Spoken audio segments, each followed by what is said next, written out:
Hello guys, in this video I'm going to show you how to get started on Zerion. But first of all, I just want to mention, please don't forget to subscribe to my channel, because at 10,000 subscribers I'm going to show you my whole YouTube revenue statistics and my growth strategy, how to make money online.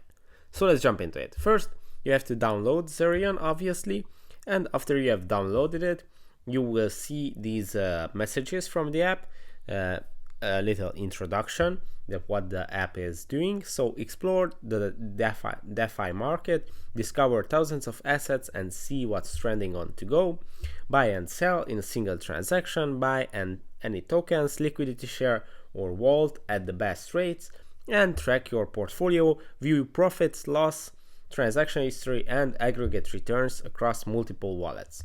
So you just have to tap on get started and you can sign up, and you can also connect any wallet to your Zerion wallet. But you can also skip that part and just start using it, and you can sign up later. So you can discover the wallet and you can decide for yourself if it is something that you would like to use or not.